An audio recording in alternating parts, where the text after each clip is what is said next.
কর, গান কর। রাত্রিবেলায় রান্না বসিয়ে ছেলের দোলনায় দোল খাচ্ছিলাম, আর এরকম দোলনা তো ছোটবেলায় অনেক খেয়েছি। ছেলে ভিডিওটা করে দিচ্ছিল, আর এইটা হলো তার পরের দিনকার সকালবেলার ভিডিও। এখন তো বর্ষাকাল পড়ে গেছে, তাই এখন আর ল্যাপা পোছা করা হয় না। আজ দুদিন ধরে বৃষ্টিটা হচ্ছে না, তাই একটু উঠোনটা শুকিয়ে গেছে, তাই ভাবলাম আজকে একটু ল্যাপা পোছা করে দিই। আমি জানি অনেকেই এই গোবর মাটি দেখে ঘেন্না পায়, কিন্তু বিশ্বাস করো আমার একটুও ঘেন্না লাগে না। আমার বরঞ্চ গোবর মাটি দিয়ে ল্যাপা পোছা থাকলে আমার খুবই ভালো লাগে দেখতে, মনেও অনেক শান্তি লাগে।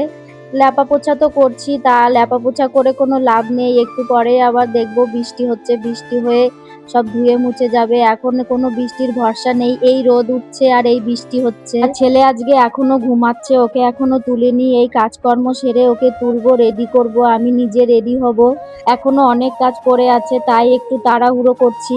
আগের বছর শীতকালে এই উনুনটা আমি বানিয়েছিলাম, পুরো শীতকালটাই এই উনুনে আমি রান্না করেছি, খোলা আকাশের নিচে বসে। এইখানে যেখানে দেখছো উনুনটা, এইখানেই আমি বসে বসে রান্না করতাম। উনুনটা লেপা পোছা করে তোলা হয়নি, তাই আজকে ভাবলাম লেপা পোছা করে দিই। আর এই যে উনুনটা ভেঙেও যাচ্ছিল, তাই ভালো করে একটু লেপে পুছে নিচ্ছি, না হলে উনুনটা আমার ভেঙে নষ্ট হয়ে যাবে। আর এবার শীতকালে আর রান্না করতে পারবো না, আবার কষ্ট করে একটা বানাতে হবে।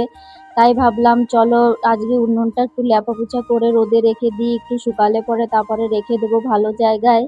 তো আজকের মতন এটুকুই, দেখা হচ্ছে অন্য কোনো ভিডিওতে। টাটা।